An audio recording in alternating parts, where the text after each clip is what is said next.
πας? Εδώ ρε παιδιά να μιλήσουμε, να μιλήσουμε. Λοιπόν, εδώ φίλες μου δεν κάνει πλάκα. Καθάρω γάμο τη μάνα σου.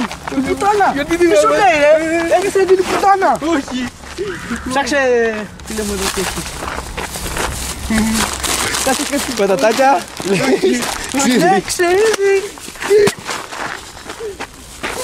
Κοκακόλα. Κοκακόλα θα την κρατήσουμε. Αυτό τι είναι εδώ.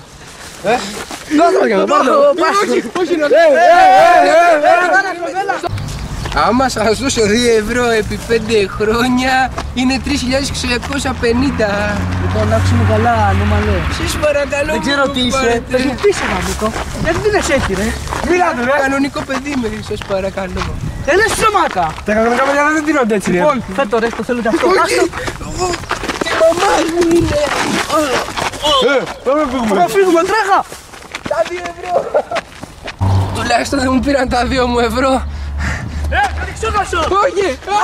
Όχι. Τα 2 μου ευρώ.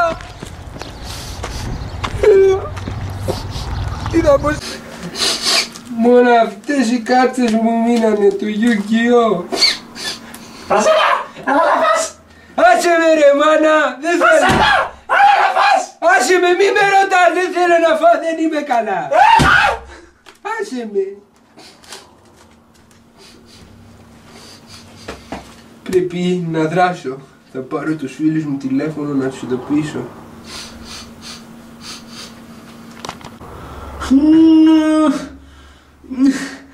Ναι, γαμώτα. Τι γίνεται τώρα. Ναι.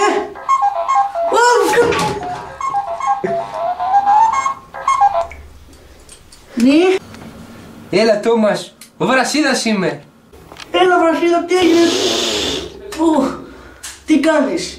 Λοιπόν Τόμας, μου συνέβη κάτι πολύ κακό. Σε χρειάζομαι. Θα σου πω κάτι κακά μαντάτα. Ελπίζω η μαμά σου να σε αφήνει να έρθει σπίτι μου, Έλα Βρασίδα, θα κάνω ό,τι μπορώ. Πω. Θωμά, τι κάνεις, θα σε άρεσε στο μπάνιο. Θα σε κλείσω φίλε.